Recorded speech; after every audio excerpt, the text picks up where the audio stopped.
شخصیت خلیفہ ثانی جس کا ٹنکا بجتا تھا پورے دنیا میں، 17 ایسی آیتیں ہیں جن کو عمر فاروق نے زمین میں سوچا تو اللہ نے اس کو قرآن میں نازل فرما دیا، وہ عمر فاروق کی شخصیت۔ لیکن جب انجیل اور توریت ان کے ہاتھوں میں دیکھا، اللہ کے نبی کا چہرہ متغیر ہو گیا۔ ہر کوئی کہتا ہے مسلمان نہیں، ہر کوئی مسلمان نہیں ہو سکتا ہے۔ مسلمان وہ ہو سکتا ہے جو نبی کے فرمان کو مانے، کتاب اللہ کو مانے، اس میں سے اخذ کر کوئی مسلمان، نہیں تو سب چھوڑ دیا جائے گا۔ اس کی تحقیق کرو۔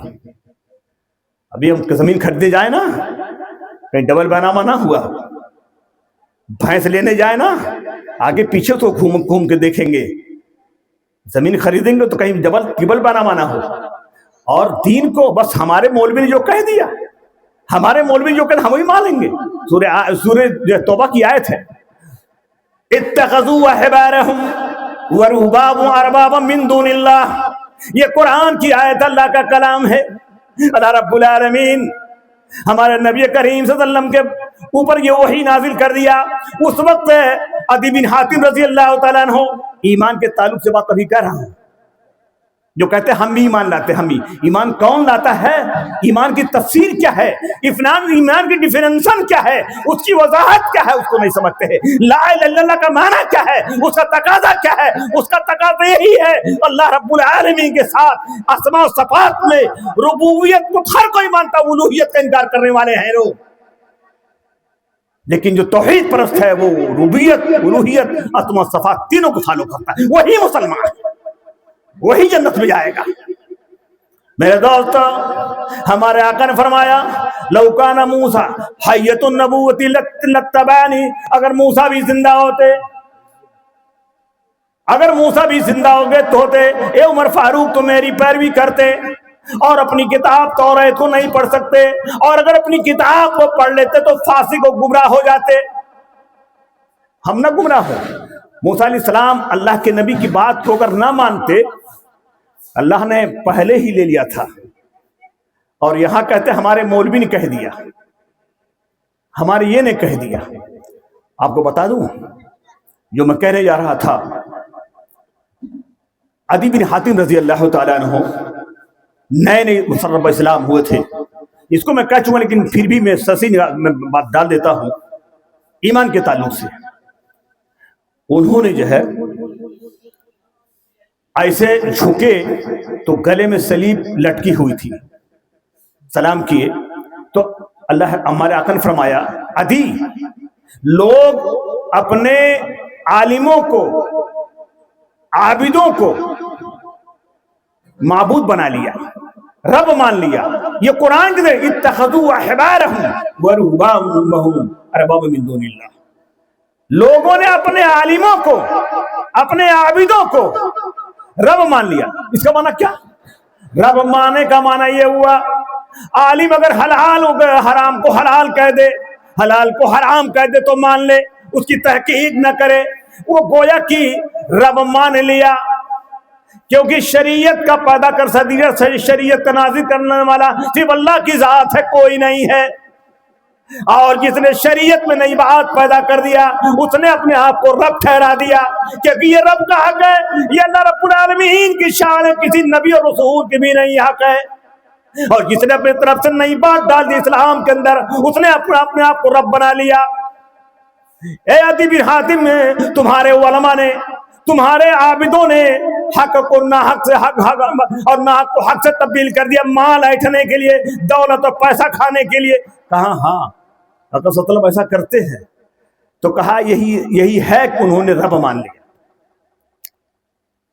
اور تیسری بات یہ ہے ایمان کے تعلق سے، جنگ بدر آپ جانتے ہیں، ہر چھوٹی چھوٹی کتابوں میں پڑھا جنگ بدر کی لڑائی۔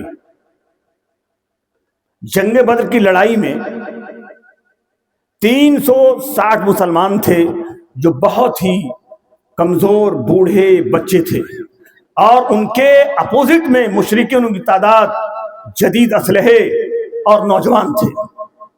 اس کے بعد نبی کریم صلی اللہ علیہ وسلم ایک جہاں جنگ کا میدان ہے جنگ بدر، اسے دور آپ اللہ کی عبادت میں لگ گئے ہیں اور وہاں اللہ رب العالمین سے گریہ زاری کر رہے ہیں، یہاں تک کہہ دے کہ اے مولا کریم اگر یہ چھوٹی سی جماعت ماری گئی تو قیامت تک تیرے وحدانیت کا پرچم لہرانے والا کوئی نہیں بچے گا۔ میں کہنا کیا چاہتا ہوں اس نقطے پہ غور کرنا آپ لوگ میرے بھائیوں۔ سورہ انفال کی آیت ہے، آیت نمبر 17، نوٹ کرو۔ فَلَمْ تَقْتُلُوهُمْ وَلَكِنَّ اللَّهَ قَتَلَهُمْ وَمَا رَمَيْتَ إِذْ رَمَيْتَ وَلَكِنَّ اللَّهَ رَمَى۔ فَلَمْ تَقْتُلُوهُمْ وَلَكِنَّ اللَّهَ قَتَلَهُمْ وَمَا رَمَيْتَ إِذْ رَمَيْتَ وَلَكِنَّ اللَّهَ رَمَى۔ یہ سورہ انفال کی آیت نمبر 17 پہ ہے۔ اللہ فرماتا ہے میرے دوستو، جب اللہ کے نبی جنگ بدر کے سلسلے میں دیکھا کہ مشرکین کی تعداد بڑی کثرت سے مقابلے میں ہے اور جنگ کرنے کی جنگ آرائی کے لیے تیار ہے، ہماری جماعت بہت قلیل ہے، ہمارے جماعت کے لوگ بہت معمولی ہیں، اس میں کچھ بوڑھے ہیں، کچھ کمزور لوگ ہیں، کچھ لوگ بچے ہیں، آج میری جو لگتا ہے کہ یہ جماعت کہیں ختم نہ کر دی جائے اور قیامت تک کوئی اس کا نام، اللہ کا نام لیوا نہیں رہے گا۔ اللہ سے فریاد کر رہے ہیں، رو رہے ہیں، اور آخر میں آپ کو فتح حاصل ہوئی، یعنی ان کو فتح حاصل ہوئی۔ غور کرنا میرے بھائیوں، میں کیا کہنے جا رہا ہوں، جنگ بدر کی لڑائی میں نقطے کی بات جو بتانے جا رہا ہوں اس پہ غور کرنا، جو کہتے ہیں ہم مسلمان ہم مسلمان۔ اللہ رب العالمین نے فرمایا، یہاں صحابہ کرام کو بھی اللہ نے مخاطب کیا اور اپنے محبوب پیغمبر کو بھی مخاطب کیا۔ جب فتح ہو گئی، غالباً 70 کے قریب مشرکین، مکہ کے مشرکین گرفتار کر لیے گئے اور باقی لوگ مار دیے گئے، قتل کر دیے گئے اور فتح حاصل ہو گئی۔ اچھا یہ بات جو میں کہنے جا رہا ہوں، اللہ تعالیٰ اس کو کیوں کہا؟ مفسرین اس کی تشریح کی ہے۔ اللہ نے کہا فَلَمْ تَقْتُلُوهُمْ وَلَكِنَّ اللَّهَ قَتَلَهُمْ۔ اے میرے محبوب پیغمبر، آپ اپنے صحابہ سے جو چند صحابہ کمزور تھے ان لوگوں نے قتل نہیں کیا، وَلَكِنَّ اللَّهَ، مگر اللہ نے قتل کیا۔ کیا اللہ کہہ رہا؟ قرآن اللہ کلام ہے۔ اے میرے محبوب پیغمبر، فَلَمْ تَقْتُلُوهُمْ وَلَكِنَّ اللَّهَ قَتَلَهُمْ، یہ لفظ ہم جو ہوتا ہے یہ جمع کا صیغہ ہے، یعنی صحابہ مراد لے لو، صحابہ لوگ۔ اللہ فرمائے میرے محبوب پیغمبر، یہ صحابہ نے جو مشرکین پر غالب آ گئے، آپ کے صحابہ نے ان کو نہیں قتل کیا، وَلَكِنَّ اللَّهَ قَتَلَهُمْ، اللہ نے انہیں قتل کیا ہے۔ ایسا کیوں؟ کہتے ہیں نا ہمارے بزرگ، ہمارے ولی سب کچھ کر دیتے ہیں، تمام یہ کہہ دیتے ہیں یہ صحابہ سے بڑا ولی کون ہو سکتا ہے؟ صحابہ سے بڑا کون دنیا میں ہے؟ ایک صحابی 1000 ولی ہو، 1,00,000 1,00,00,000 اگر وہ اولیاء کرام کی جماعت ہو تو صحابہ کے ایک ذرے کے برابر نہیں پہنچ سکتا۔ ان صحابہ کو اللہ رب العالمین متنبع کیا، اے اللہ کے نبی کے صحابہ، یہ پاور تجھے نہیں تھی جو مشرکین کو ہم جو ہے تم مار رہے تھے، قتل کر رہے تھے، تم نہیں قتل کر بلکہ ہم نے قتل کیا۔ اللہ نے کہا میں نے قتل کیا۔ اللہ یہ بتانا چاہتا ہے پوری دنیا کو اس آیت سے قیامت تک، اللہ یہ جانتا تھا کہ کچھ ایسے مولوی ہوں گے کہیں گے قرآن نہ سننا، قرآن کی بات نہ سننا، ان کے مجلس نہ جانا، نہیں تو پھٹک جاؤ گے۔ ارے جاؤ گے تب تو سمجھو گے کہ اچھا برا کیا ہے۔ اس کے بعد اللہ رب العالمین نے فرما دیا، اس لیے کہا کہ اگر اللہ نہ چاہتا تو صحابہ کے اندر یہ پاور نہیں تھا، صحابہ کے اندر طاقت نہیں تھی کہ ان تمام جو کثرت سے مشرکین تھے ان پر غالب آ جاتے۔ اللہ رب العالمین نے فرشتوں کو بھیج کر کے، یا یوں ہی اللہ رب العالمین نے ان کو آپ کی مدد فرمائی۔ بعض مفسرین نے لکھا ہے کہ 3000 فرشتے نازل کیا اللہ رب العالمین نے، اور اس کے بعد ان فرشتوں نے جنگ لڑی ان کے طرف سے، اور اللہ رب العالمین نے فرمایا صحابہ تمہیں یہ پاور نہیں تھا، تمہارے پاس یہ طاقت نہیں تھی، مگر وَلَكِنَّ اللَّهَ قَتَلَهُمْ، اللہ رب العالمین انہیں قتل کیا، تم نہیں قتل کر سکتے اگر ہم نہ چاہتے۔ یہ کہنے کا مقصد ہے مختار کل، کہتے آج مختار کل ہے۔ اچھا ٹھیک ہے، مختار کل کیوں ان کو تھوڑا سا مختار کل کہتے ہیں۔ بتاؤ اولیاء کرام کو مختار کل سمجھتے ہیں آپ، وہاں صحابہ کرام کو اللہ کہہ رہا ہے، لوگ آنے والی نسلیں کہیں گے یہ اولیاء کرام ہر چیز کے مالک ہیں، اور صحابہ کو اللہ نے کہہ کے پورے دنیا کو بتا دیا کہ کوئی بھی کتنا بڑا ولی ہو جائے صحابہ تک نہیں پہنچ سکتا۔ جب صحابہ نہیں ہے طاقت رکھتے کسی کو قتل کرنے کی مارنے کی، تو ولی کیسے رکھ سکتے؟ ان سے بڑا ولی کون ہو سکتا ہے؟ یعنی مختار کل اللہ کی ذات ہے۔ اب دوسرے پڑھنے میں وَمَا رَمَيْتَ إِذْ رَمَيْتَ وَلَكِنَّ اللَّهَ رَمَى، یہ دوسری آیت ہے، یہ سورہ انفال کی 17 نمبر کی آیت ہے۔ وَمَا رَمَيْتَ إِذْ رَمَيْتَ وَلَكِنَّ اللَّهَ رَمَى، اے میرے محبوب پیغمبر، وہاں صحابہ مراد تھے، وہاں صحابہ کو اللہ رب العالمین نے مخاطب کیا، یہاں اپنے محبوب پیغمبر کو اللہ مخاطب کر کے فرما رہا ہے۔ اب کہاں جاؤ گے میرے بھائی؟ یہاں تو ہمارے نبی کریم صلی اللہ علیہ وسلم کو اللہ نے مخاطب کر دیا ہے۔ یقیناً اللہ کے نبی کی ذات اللہ کے بعد اگر مقام ہے تو نبی کا شان ہے، اللہ کے بعد جو بھی مقام ہے اللہ کے نبی صلی اللہ علیہ وسلم کی شان ہے۔ لیکن قرآن کے خلاف غلو نہ کرو، دین میں زیادتی نہ کرو، دین میں جو زیادتی کرے گا اللہ تعالیٰ اسے برباد کر دے گا۔ قرآن کے اللہ نے فرمایا، اللہ کی حدیث ہے، یرفع اللہ بہذا الکتاب، اللہ اسی کتاب سے لوگوں کو بلند کرے گا، اور بعد میں اس کا آیت ہے، اس کا وہ حدیث ہے، اسی کتاب سے اللہ برباد کر دے گا، یعنی اس کتاب کو جو فالو کرے گا وہی کامیاب ہوگا، یعنی اس پر جو عمل کرے وہی کامیاب ہوگا، اس کو جو نہیں مانے گا وہی برباد ہو جائے گا۔ اللہ رب العالمین پھر اللہ رب العالمین فرما رہا، اے میرے محبوب پیغمبر، جب آپ کنکری اپنے حجرے میں ہیں، جنگ کہاں ہو رہی ہے؟ میں عقیدے جس کا عقیدہ نہیں صحیح ہو، ہمارے محترم فضیلت الشیخ مولانا ایوب صاحب حفظ اللہ بیٹھے ہوئے ہیں، آپ نے کہا دو جو ہے قبر میں بھی سوال ہوگا، لیکن قبر کے سوال میں یہ نہیں ہوگا۔ کیا کہا ہے؟ من رب، تمہارا رب کون ہے؟ رب کا مطلب کیا ہوتا ہے؟ بس رب تک کہہ دیا ہو گیا۔ تمہارا رب بالا لان کون، تمہارا روزی رساں کون، تمہاری عزت ذلت کا مالک کون، تمہیں ہر دفعہ نقصان کا مالک کون، اسی کا نام جو عقیدہ رکھے۔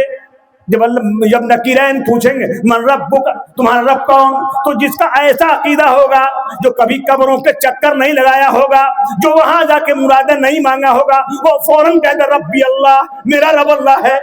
ہم نے کبھی اللہ کے علاوہ کسی کے سامنے ہاتھ نہیں پھیلایا، ہم نے اللہ کے علاوہ کہیں جا کر کے میں نے کوئی مدد طلب نہیں کی۔ اور آپ نے آیت بھی پڑھی، وَإِذَا سَأَلَكَ عِبَادِي عَنِّي فَإِنِّي قَرِيبٌ أُجِيبُ دَعْوَةَ الدَّاعِ إِذَا دَعَانِ فَلْيَسْتَجِيبُوا لِي وَلْيُؤْمِنُوا بِي لَعَلَّهُمْ يَرْشُدُونَ۔ اللہ کو جب تم کبھی پکارو گے، چاہے امریکہ سے پکارو، چاہے جاپان سے پکارو، چاہے خلا میں آسمان کے بیچ سے پکارو، ایروپلین میں بیٹھ کے پکارو، زمین کے نیچے پانی میں گھس کے پکارو، جنگل میں جا کے پکارو، پہاڑ سے پکارو، اللہ تمہاری فریاد کو سنے گا۔ فَإِنِّي قَرِيب، اللہ نے کہا میں تمہارے قریب ہوں، اتنا قریب ہوں، دنیا کی کوئی شے آپ کا قریب نہیں ہو سکتا ہے۔ تو کہنے کا مطلب یہ ہے، اللہ تعالیٰ نے فرمایا یہ ایمان کے تعلق سے، اگر ایمان یہ نہیں رہے گا، نماز اگر پڑھتے رہو، مکہ کے مشرکین عشاء کی نماز پڑھتے تھے اور فجر کی نماز پڑھا کرتے تھے، اللہ تعالیٰ نے ان کے نماز کو ہباء منصورا برباد کر دیا اور ٹھکرا دیا جائے، لے جا تیری نماز ہمیں قبول نہیں۔ تمہارے نماز میں اللہ رب العالمین وما امروا الا ليعبدوا الله مخلصين له الدين۔ میرے دوستو، کیا شیخ آپ جانا چاہتے ہیں کیا؟ ان کو رخصت کر دیے تو میں ہم ہمیں تقریباً کچھ 10 منٹ اور بولیں گے، آپ کو شیخ رخصت کر دیا ان سے، ہاں ہمیں بھیجنا پڑے، کیسے لے جائیں گے؟ تب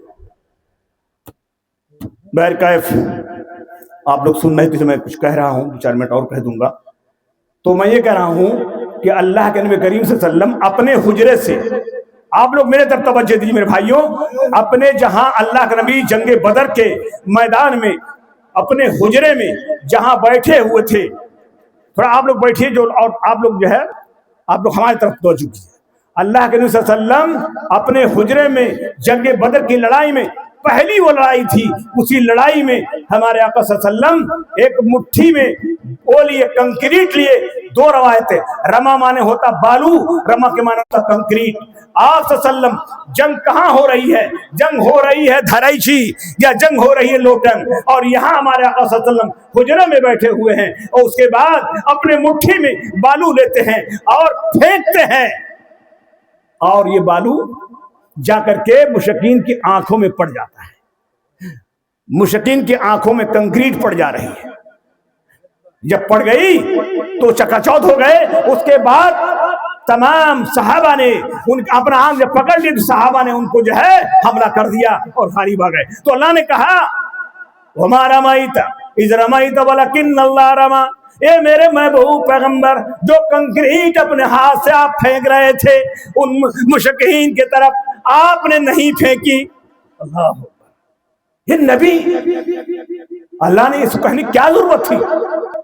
اللہ یہ جانتا ہے، عالم الغیب ہے کہ ہر امت میں 72-73 فرقے ہوں گے.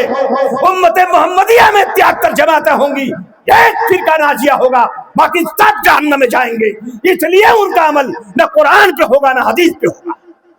ان کا اپنے عالموں کو اندھی تقلید کریں گے، یہ نہیں سمجھیں گے. ابھی اپنا کوئی مسئلہ حل کرنا ہو تو عالم کو درکنار کر دیں گے، اور جہاں دین کا مسئلہ ہو ہمارے مولوی جو کہہ دیں گے وہی مان. نہیں، مولوی کی بات تحقیق کر، مولوی سے غلطی ہو سکتی ہے، خطائیں ہو سکتی ہے، نبی سے نہیں. نبی کی بات تلاش کرو، ہمارے آقا نے کیا فرمایا. تو اللہ رب العالمین فرمایا اے میری محبوب پیغمبر وَمَا رَمَيْتَ إِذْ رَمَيْتَ وَلَكِنَّ اللَّهَ رَمَى.